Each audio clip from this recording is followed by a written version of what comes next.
উত্তরবঙ্গের মুগ্ধতার স্বর্গরাজ্য সুনতালে খোলা এখন পর্যটকদের স্বপ্নের ঠিকানা।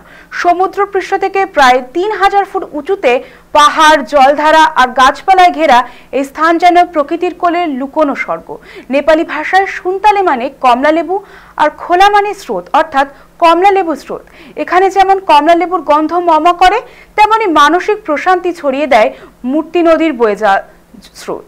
কাঠের ঝুলন্ত সেতু, পাহাড়ি ঝর্ণা আর পাখিদের কলতান সব মিলিয়ে সুনতালে খোলা এখন অপার্থিব অনুভূতি।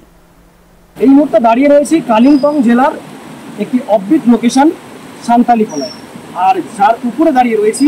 আর নিচে আমি একটু আমার চোখে দেখাতে বলবো যে নিচে একেবারে জলের কলরব, এবং তার উপরে পর্যটকরা যেমন দাবি করছেন যে বাড়তি পাওনা এই হ্যাঙ্গিং ব্রিজ, যা দেখার জন্য কিন্তু কাতারে কাতারে মানুষ ঠিক টাইমগুলোতে এখানে ভিড় জমায়।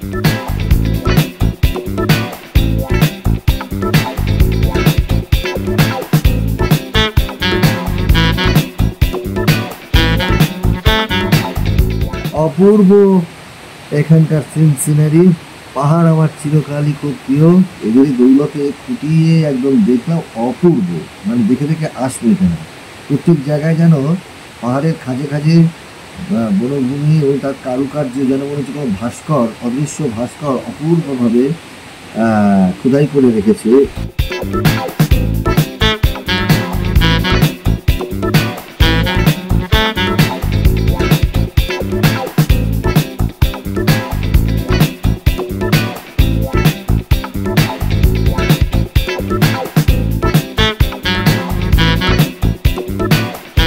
নদীর উপরে হ্যাঙ্গিং ব্রিজ, নদীর উপরে যে হ্যাঙ্গিং ব্রিজ, এটাও একটা অপূর্ব সৃষ্টি, এবং মানুষের উদ্ভাবনী ক্ষমতা এবং প্রকৃতির সৃষ্টি এখানে মিলেমিশে একাকার হয়ে একটা কনসার্ট হয়ে গেছে।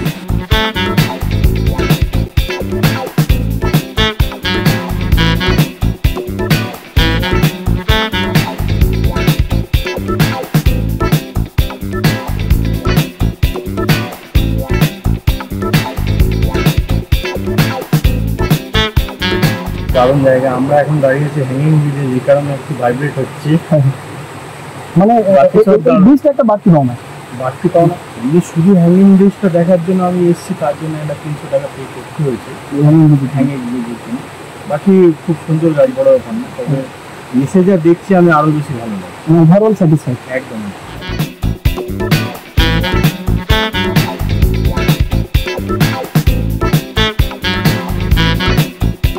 এই যে জায়গাটায় আছি, এখানে একটা অসাধারণ ব্রিজ, এই সুন্দর নদী বয়ে যাচ্ছে, এতটা শান্ত নিবিড়, শুধু পাখির আওয়াজ।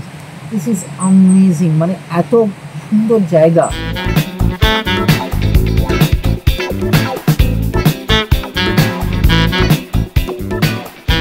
কালিম্পং বন দপ্তরের উদ্যোগে শুধুমাত্র পর্যটন শিল্পকে প্রসার করার লক্ষ্যেই নয়, পাশাপাশি ডুয়ার্সের এই বিভিন্ন অফবিট জায়গাগুলির মধ্যে যে এই সান্তালি খোলাতেও একেবারে অপার প্রাকৃতিক নৈসর্গিক স্বর্গসুখ মানুষ পেতে পারে, তা কিন্তু তাদের এই উদ্যোগই।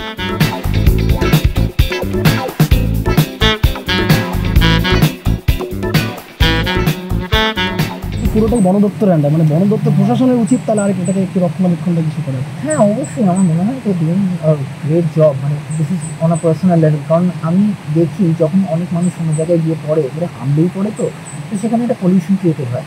এবার এখানে কিন্তু সেটা নেই, সুতরাং ওদের কাজটাও কিন্তু যে খুব কঠিন আমার মনে হয় না।